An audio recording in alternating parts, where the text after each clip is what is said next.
This is when we launched. We launched at midnight. It was August 28th, 2 years ago. You see the three engines light up. There's a solid rocket booster light up, and you're off to the races. You feel strong vibration, loud noise. You think the whole thing's gonna fall apart, and all of a sudden you're blasting off. And you go from 0 miles an hour to 17,500 miles an hour in 8.5 minutes. So you're in space in 8.5 minutes. The solid rocket boosters extinguish and tear apart, separate in 2.5 minutes. 6 minutes later, the main engine turn off, the external tank gets separated, and now we're in space. I was a flight engineer, so I was sitting right behind the two pilots, right in the middle. There I am giving the thumbs up, saying that we're in space. One of the first things we do is we open up the payload bay doors.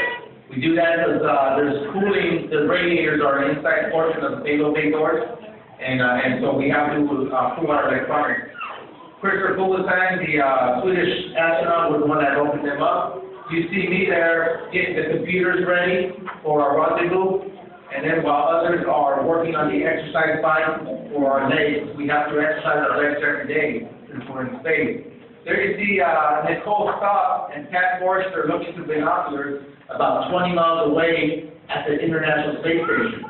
This is where we're going to stop physically and connect ourselves to the International Space Station. Before that, at 600 feet, we do a flip maneuver.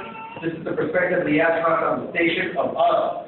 They take pictures of our underbelly, which is our thermal connection system, make sure that we didn't suffer any damage, and then we physically connect ourselves to the station. Now, our crew is 7 astronauts.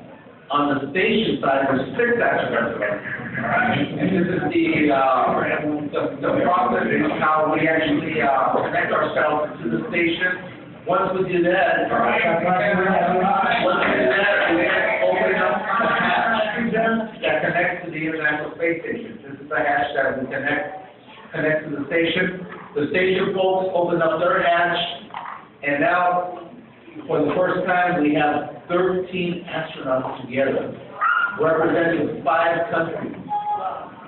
And there you see Gennady Kazalka on the station side, ring the bell that announces the arrival of a new crew. So there's 6 of those guys and 7 of us, that's 13 of us. And here we are boarding the International Space Station for the first time. You see how we flow. While in space, apart from being the flight engineer, I was the principal robotic arm operator. One of the first things we did is we took out that cylinder on the back of the shuttle and connected it to the station. Why did we do that? Because we can have access to the inside and transfer more than 7 tons of equipment. We also did 3 spacewalks. This is how Daniel Olivas from El Paso, Texas, gets out to do his first spacewalk, and there he is. While he's doing that, I'm taking another astronaut on the robotic arm from one place to the other. Earth is on the background there. Just beautiful scenery that we see when we're up in space. After about 12 days, we disconnect ourselves from the International Space Station. The International Space Station is as big as a football field. So there it is. Now we're ready to come home. So we burn our engine so the atmosphere catches up, and all of a sudden we're coming home. The shuttle now behaves like an airplane.